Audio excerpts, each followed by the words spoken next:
When it comes to the chords of 10,000 Reasons, let's take a look at the voicing specifically that we want for this arrangement to be able to allow our fingers a little bit of freedom and flexibility to put in some of these melodic notes that we've mentioned we can do.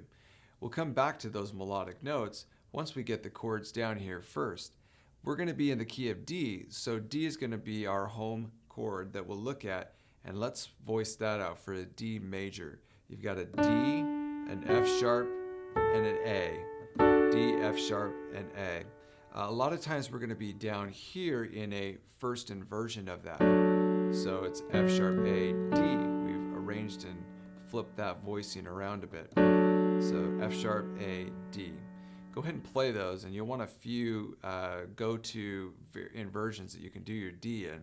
The next chord is going to be G. This is an important chord because it actually is the first chord that we play, usually starting the song when we begin on the chorus. So let's go now to G major, and that's G, B, and D. And I'll mention it here that oftentimes to add a little color to the sound, you can also add the second. The note is A, that when you add that to your already G, B, D, but you put all of that together, it's a very rich and full sound, and you don't want to use it all the time, but it can be used to add a little more spice to the sound. Sometimes I will leave off the third, the B, and play what is just a G2 chord, and we'll use that on occasion in the song as well. It's a contemporary sound. It gives a lot of color to it. The next one that I'll look at is a B minor. Now the B minor is going to be B, D, and an F sharp. Okay, B, D, and F sharp. So got the raised note on that one. There's your B minor. And then we have an A that we'll come to.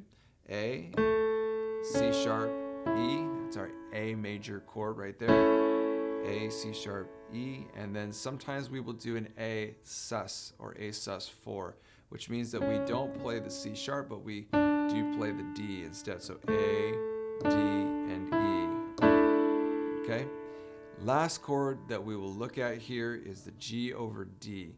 As it is written here, we'll play it as maybe just an open kind of a G5 is a technical name for it. Just means that you're leaving out that middle note of a G chord. So don't play the B, and you play this over a D chord. It's a slash chord that you have a different bass note than a G in. And what you see in the song is that it kind of goes between that G over D to a D.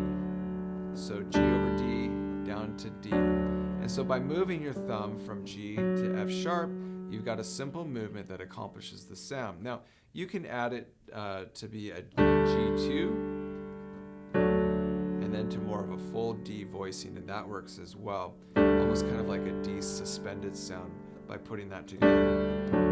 And that happens at the ends of a lot of the sections to kind of give you some momentum. So let's make sure that we have those practiced up and ready to go for the song 10,000 Reasons.